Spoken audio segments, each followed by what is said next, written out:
बीमार कुलपति को अस्पताल ले जाने के लिए जज की कार छीनने के मामले में बीते रोज ग्वालियर हाईकोर्ट ने से जमानत मिलने के बाद दोनों आरोपी छात्र सेंट्रल जेल से रिहा हुए। दोनों छात्र नेताओं को लेने के लिए यूपीपी बड़ी संख्या में उनके कार्यकर्ता जेल के बाहर मौजूद थे। जैसे ही दोनों छात्र नेता जेल से बाहर आए, एबीपी नेता और कार्यकर्ता उनसे गले मिले, उनका पुष्पहार पहनाकर स्वागत किया और जमकर नारेबाजी की। दरअसल 10 दिसंबर को दिल्ली में संपन्न हुए यूपी के राष्ट्रीय अधिवेशन में भाग लेने के बाद कार्यकर्ता दक्षिण एक्सप्रेस में सवार होकर ग्वालियर लौट रहे थे। इस दौरान उन्हें जानकारी मिली कि इसी ट्रेन के स्लीपर कोच में सवार एक निजी विश्वविद्यालय के वीसी रणजीत सिंह यादव की तबीयत खराब हो गई है और उनकी हालत गंभीर है। इसी के बाद ग्वालियर रेलवे स्टेशन पहुंचते ही एबीपी कार्यकर्ता हरकत में आ गए। उन्होंने स्टेशन के बाहर खड़ी एक कार को अपने कब्जे में लिया और बीमार बीसी को लेकर अस्पताल पहुंचे, लेकिन अस्पताल में नब्ज टटोलते ही डॉक्टर ने मरीज को मृत घोषित कर दिया। इस दौरान पुलिस भी अस्पताल पहुंच गई क्योंकि कार चालक ने पुलिस को बताया था कि कार हाईकोर्ट जज की है और कुछ लड़के कार छीनकर ले गए हैं। पुलिस ने कार चालक की शिकायत पर डकैती अधिनियम की धाराओं के तहत केस दर्ज कर लिया। बाद में पुलिस अस्पताल पहुंच गई। पुलिस को अस्पताल में कार खड़ी मिल गई।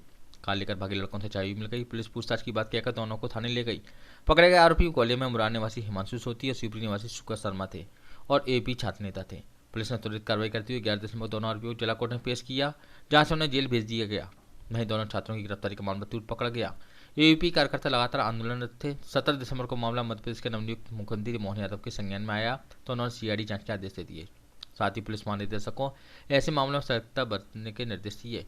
इससे पहले पूर्व मुख्यमंत्री शिवराज सिंह चौहान ने चीफ जस्टिस को भी पत्र लिख दोनों छात्रों नेताओं को माफ किए जाने का आग्रह किया। इधर यूपी ने इस मामले में दोनों छात्र नेताओं की जमानत के लिए एमपी हाईकोर्ट की ग्वालियर खंडपीठ में याचिका दायर की। इस याचिका पर सोमवार को सुनवाई के बाद दोनों छात्र नेताओं को अदालत ने सशर्त जमानत दे दी। सोमवार को सेंट्रल जेल की कागजी कार्रवाई पूरी नहीं होने के चलते दोनों छात्र नेताओं को रात जेल में ही करनी पड़ी। इसके मंगलवार शाम को दोनों छात्र नेता ग्वालियर सेंट्रल जेल से रिहा हो पाए। हम सभी कार्यकर्ता अपने दिल्ली राष्ट्रीय अधिवेशन से लौट रहे थे तो वहाँ पे अचानक हमको पता चला एक व्यक्ति की तबीयत खराब हो गई है। हमने तो मानवता के आधार पे एक व्यक्ति समझ के उसकी मदद की थी, क्योंकि कोई भी हो समाज का व्यक्ति तो उसकी मदद करना हमारा धर्म है। तो उसके बाद हमने देखा कि उनको स्टेशन पे जब हमने उतारा तो वहाँ पे आसपास के स्टेशन मास्टर, जिनको हमने बोला कि उसकी मदद के लिए गाड़ी की व्यवस्था कराएं, कुछ भी चेकअप के लिए किसी को बुलाएं, तो किसी के माध्यम से वहाँ पे 10 से 15 मिनट हो चुके थे पर कोई भी ना गाड़ी आई। और उनके माध्यम से ये बोला गया हमसे कि यहाँ पे कोई गाड़ी है ना कोई व्यवस्था है, मतलब आरपीएफ पुलिस है, उनके 2 स्टार टीआई वगैरह आसपास खड़े हैं, पर ये कह रहे हैं हमारे पास गाड़ी नहीं है। पर उसके बाद हम बाहर गए, जब देखा हमने कि एम्बुलेंस आई नहीं थी तो एक वाइट कलर की गाड़ी खड़ी हुई थी, पर हमको ये नहीं पता था वो मजिस्ट्रेट की गाड़ी है। तो उधर हमने देखा कि ड्राइवर था, उससे बोला हमने कि ऐसे ऐसे इनको लेके जाना है, तो उनने बोला कि नहीं ये गाड़ी नहीं जा पाएगी। पर हमको उस समय एकदम समझ में नहीं आया क्योंकि स्थिति इतनी खराब थी कि अगर हम नहीं ले जाते तो उनका बच पाना मुश्किल था, इसलिए हमने उनसे गाड़ी ली। तो गाड़ी चला के हम दोनों उनको लेके तत्काल निकल दिए वहाँ से।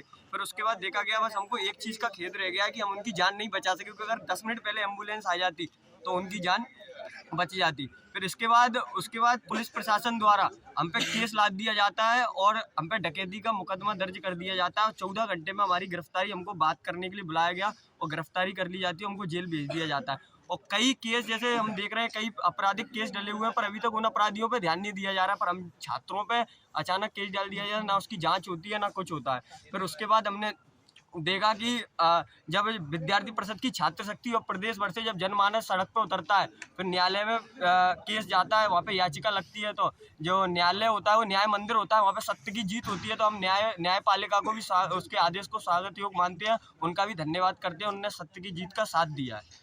आपके लिए जिन लोगों ने मुहिम छोड़ी उनके लिए क्या कहना चाहते हैं? ये विद्यार्थी परिषद के कार्यकर्ता की जीत है, हमारी जीत नहीं है, क्योंकि अगर हमारी जगह और कोई विद्यार्थी परिषद का कार्यकर्ता होता तो वो भी उसकी मदद करता, क्योंकि विद्यार्थी परिषद में जब विद्यार्थी परिषद में कार्यकर्ता काम करने जाता है तो उसको ये संस्कार दिए जाते हैं कि जो समाज में काम करते हैं, समाज हमारे लिए परिवार है। तो अगर मेरी जगह या सुकरज जी की जगह कोई और भी होता तो वो भी उसकी मदद करता मानवता के नाते। आप